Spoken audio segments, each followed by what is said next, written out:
अस्सलामुअलैकुम, मैं हूँ हुरैन फातिमा और आप देख रहे हैं हिमायती न्यूज़ HD चैनल। नजर डालते हैं आज की अहम खबरों पर। गार्डन पुलिस का निश्तर रोड पे मुकाबला, पुलिस एहलकार जख्मी, छीनी गई गाड़ी बरामद, रिपोर्ट गुलाम मुस्तफा जाट।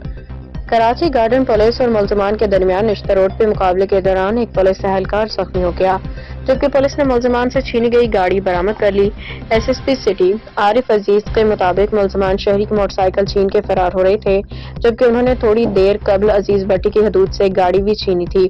पुलिस का कहना है कि मुकाबले के दौरान मुल्ज़मान फायरिंग करते हुए फरार हो गए, जिनमें एक खातून भी शामिल थी। जख्मी पुलिस एहलकार की शिनाख्त शेराज के नाम से हुई है, जिसे तिबी इमदाद के लिए अस्पताल मुंतकिल कर दिया गया। पुलिस ने बरामद शुदा गाड़ी और असलहा तहवील में ले लिया है, जबकि जाए वक़ुआ की CCTV फुटेज हासिल करके मुकदमा दर्ज किया जा रहा है।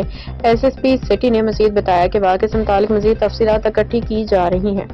मजीद अपडेट्स के लिए देखते रहें हिमायती न्यूज़ HD चैनल।